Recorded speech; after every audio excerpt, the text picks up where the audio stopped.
विद्यार्थ्यांना बाहेरगावी शिक्षण घेण्यासाठी उपरोक्त वेळेत राज्य परिवहन एसटीची बस उपलब्ध नसल्याने राजुरा, बोरी, वाई येनस अनेक गावातील विद्यार्थ्यांना शैक्षणिक नुकसान सोसावे लागत आहे। शैक्षणिक स्पर्धेच्या काळात शेतकरी, शेतमजूर, भूमिहीन मजूर सर्वांचे पाल्य विद्यालयीन, महाविद्यालयीन शिक्षण घेणे करिता शहरात जात आहे। मात्र विद्यार्थ्यांना शाळा किंवा शिकवणीच्या वेळेत राजुरा परिसरातून येण्यास मार्गे सकाळी 6:30 वाजता नांदगाव खंडेश्वरला जाण्याकरिता बस उपलब्ध नाही। तसेच सायंकाळी 5 वाजता नांदगाववरून येनस, राजुरा, टोगलाबाद बस नसल्याने विद्यार्थ्यांना खासगी वाहनाने यावे लागते।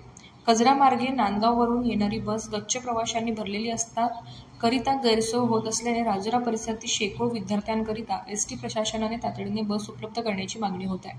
वेळेचा धोकादायक प्रवास जबाबदारी कोणाची? बस अभावी राजुरा येथील शेकडो विद्यार्थी ऑटो रिक्षा वाहनाने धोकादायक प्रवास करीत आहेत। बस नसल्याने अनेक चिमुकले विद्यार्थी ऑटो रिक्षाने सकाळी पहाटेच निघतात।